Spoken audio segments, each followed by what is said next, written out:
अस्सलाम वालेकुम व्यूअर्स। आज मैं डान न्यूज़ पढ़ रहा था और जैसे कि आप सबको पता है कि डान न्यूज़ रिकमेंडेड न्यूज़पेपर है जिसमें जो भी लोग सीएसएस या किसी भी कॉम्पिटिटिव एग्जामिनेशन की तैयारी करते हैं तो उनको जो अकेडमीज़ हैं या जो भी टीचर्स हैं वो रेफ़र करते हैं कि आप डान न्यूज़ मस्ट अपने रूटीन में उसको पढ़ा करें। तो फॉर सपोज़ ये एक आर्टिकल था आज का जिसमें जो आर्टिकल का टाइटल है that is understanding the potential of the Indus valley civilisation. ठीक है जी। तो इट इज़ जस्ट लाइक ऐसे आप इसको कह सकते हैं, हाँ, जिसमें एक हेडर दिया गया है। उसके बाद इसको मैं जब पढ़ रहा था इसमें काफ़ी चीज़ें ऐसी हैं जो समझने के लिए अच्छी हैं। फॉर सपोज़ जब आप डान न्यूज़ पढ़ रहे हैं तो आप एक तो आपकी वोकेबलरी अच्छी हो सकती है। ठीक है, आपके पास जो भी वर्ड जो आपके लिए अननोन है यानी कि आपने कभी भी उसको अगर नहीं पढ़ा, फर्स्ट सपोज जैसे मैं इसको पढ़ रहा था तो यहाँ पे मेरे पास एक चीज़ आई, जैसे यहाँ पे डिजल्टरी है, उसके बाद क्या है हमारे पास इनएडवर्टेंट है। ठीक है जी, काफ़ी ऐसे वर्ड्स हैं जो हम नहीं पढ़ते, हम भूल जाते हैं। और जैसे यहाँ पे वेदर्ड है। ठीक है जी। तो इसी तरीके से आपने वर्ड्स को अंडरलाइन करना है। ये आपने काफ़ी बार काफ़ी न्यूज़ जो भी चैनल्स हैं वो इस चीज़ को शेयर करते हैं, लेकिन जो मोस्ट इम्पॉर्टेंट चीज़ है वो ये है कि आप इसको पढ़कर अपना स्ट्रक्चर किस तरीके से अच्छा कर सकते हैं। ठीक है, स्ट्रक्चर का मतलब होता है कि how you represent your thoughts in the text form. For suppose structure के काफ़ी इकसाम होते हैं, जैसे यहाँ पे एक देखें, यहाँ पे एक चीज़ लिखी हुई है कि जो सारी बात मतलब कि बताकर यहाँ पे एक चीज़, यहाँ पे पंक्चुएशन मार्क है, ये कॉलन।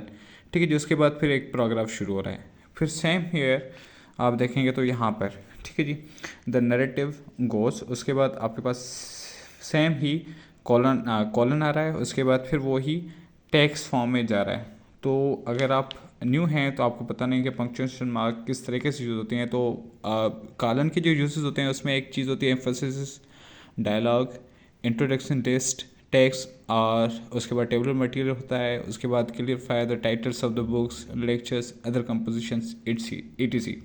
ये कॉलन के यूजेस होते हैं। ठीक है जी।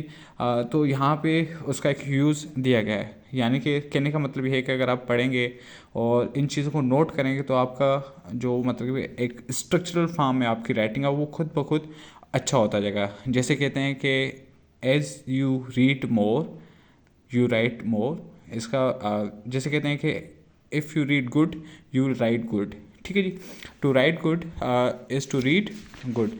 इसके साथ एक और चीज़ यहाँ पे एक जो चीज़ है वो ये है कि यानी कि हेडर्स, आउटलाइंस के हवाले से जो हम कहते हैं कि भाई हेडिंग से दी जाती है, यहाँ पे जैसे निगलेक्टेड हिस्ट्री। उसके बाद यहाँ पे दिया गया है lessons from the Peru and Egypt. उसके बाद यहाँ पे दिया गया है मिस्ड अपॉर्चुनिटीज़। ठीक है जी। उसके बाद फिर कॉलन, फिर पाकिस्तान इकोनॉमिक लॉस। देखें, तो इन सारी चीज़ों को अगर आप जब आप चीज़ें पढ़ेंगे और चीज़ों को देखेंगे और आप डेली बेसिस इस चीज़ को पढ़ेंगे तो इंशाल्लाह आपकी राइटिंग, एक्सप्रेशन में और आपके पास जो मटेरियल है नॉलेज उसमें भी आपको काफ़ी इंप्रूवमेंट है। जैसे यहाँ पे एक चीज़ लिखी गई है भाई 1956 में ब्रिटिश एम्पायर जो था वो अपने रेलवे नेटवर्क को through the sub continent expand कर रहा था, जिसकी वजह से जो यहाँ पे देखा गया है, देखो लाहौर टू कराची एक रेलवे प्रोजेक्ट था, उसकी कंस्ट्रक्शन हो रही थी।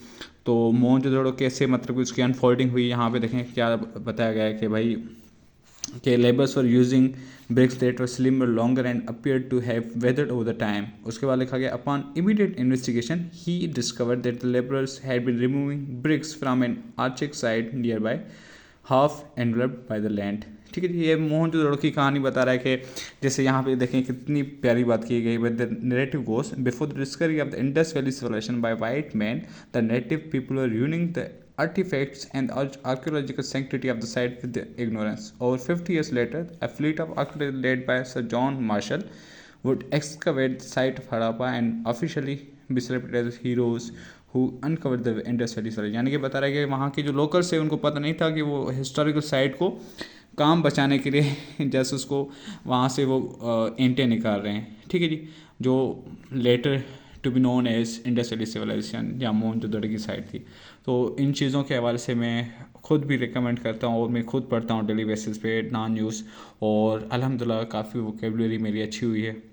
और स्ट्रक्चर इसके हवाले से बहुत अच्छा होता है। अगर आप स्ट्रक्चर को और वोकेबलरी को और उसकी डेटा को अगर आप एक्सट्रैक्ट करते हैं ना, तो इंशाल्लाह आप इंग्लिश के हवाले से कहीं भी आपको ज़रूरत नहीं पड़ेगी जाने की। Thank you.